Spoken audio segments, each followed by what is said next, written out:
Dalam rangka memeriahkan Hari Jadi Beras Raja yang ke-13 tahun, Beras Raja bekerja sama dengan PAL TV menyelenggarakan jalan sehat di halaman kantor Gubernur Sumsel.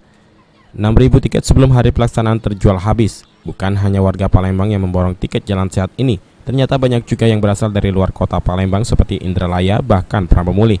Minggu pagi, ribuan warga yang tumpah di halaman kantor Gubernur Sumsel tidak terkecuali seorang laki-laki yang dikenal dengan Johnny Gelantum ujinya.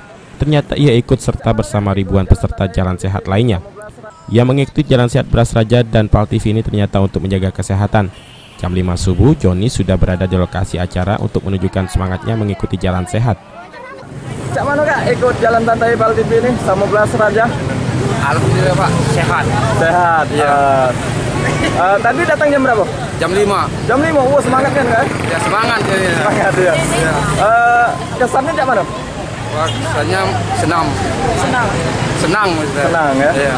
Coba, PAL TV sama Beras Raja, Gelantum ujinya. PAL TV, Beras Raja, Gelantum ujinya. Oke, kasih Kak ya. Yuk, sama-sama. Sama seperti Johnny, Mega yang mengikuti jalan sehat bersama teman-temannya juga bersemangat mengikuti jalan sehat Beras Raja PAL TV. Ia juga berharap bisa mendapatkan door prize, terutama berupa motor. Kegiatan jalan sehat PAL TV? Udah sering sih. Sudah sering. Untuk kegiatan jalan sehat hari ini Cak mana? Seru karena kita rame-rame kan, jadi momennya dapet. Oh gitu. Harapannya kayak mana? Harapannya dapat motor dong. Keseruan jalan sehat kali ini juga diisi dengan senam sehat, penampilan sejumlah artis PAL TV, stand sponsor dan artis lokal Palembang Bucu Band.